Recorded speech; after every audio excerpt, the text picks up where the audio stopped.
On est content aujourd'hui d'inaugurer ce dispositif de navette électrique, les tuk-tuk.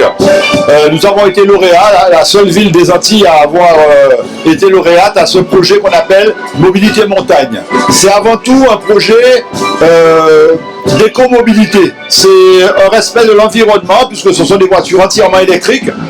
Et à travers ce dispositif, nous associons le respect de l'environnement et l'attractivité du centre-ville, puisque ces navettes vont aller entre les parkings qui sont en périphérique et le centre-ville. Moins de voitures à l'intérieur de la ville, moins de pollution, plus d'attractivité pour tout ce qui est le commerce en centre-ville, c'était le but recherché. L'objectif, c'était ça, c'était l'attractivité, permettre à des personnes qui se déplacent difficilement, mais c'est ouvert à tout le monde, c'est gratuit, je le rappelle, de pouvoir garer en toute sécurité dans les parkings périphériques, Jeunesse et Sport, le parking Horizon, le parking de Camp-Nou, et de pouvoir, s'ils sont chargés, pouvoir utiliser ces navettes qui sont gratuites. C'est écologique, c'est de la cohésion sociale, et c'est permettre à tout le monde de vouloir venir en centre-ville, en centre de Basse-Terre, qui reste une très belle ville. Notre vision pour Basse-Terre, c'est ne n'est pas juste profiter d'une opportunité, juste réussir un concours et se dire ça y est, on a été lauréat. C'est une vision que nous avons sur plusieurs années qui arrivent.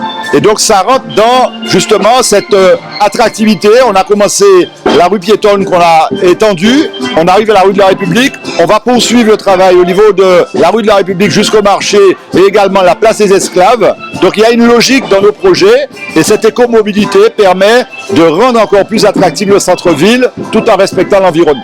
Et effectivement un très beau projet éco-responsable qui permet de donner du lustre à la ville de Basse-Terre, cette ville capitale d'arrêt d'histoire, avec cette inauguration des tuk-tuk financée par l'État largement, mais c'était un beau projet et il fallait que l'État soit à côté de ce projet, puisque l'État finance ce projet à hauteur de 82% avec près de 125 000 € de financement.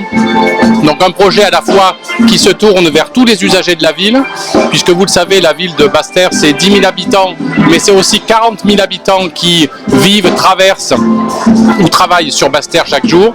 Et il fallait véritablement qu'il y ait un moyen pour désengorger la ville capitale de ces automobiles, et surtout permettre également deux choses, à la fois aux commerçants de retrouver un public et des usagers qui viennent pour parcourir leur boutique, mais aussi permettre aux usagers qui s'arrêtent sur Basse-Terre pour quelques heures ou pour quelques jours, de trouver des moyens de transport de manière à vraiment découvrir tous les trésors architecturaux et les trésors d'art qu'il y a dans cette belle ville capitale.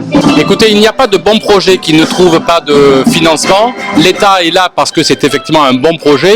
C'est aussi, comme je le rappelais, un projet qui répond en écho avec le projet que j'ai inauguré au début de mon arrivée au mois d'octobre 2022, c'est-à-dire la rénovation de la rue de la République, la première phase.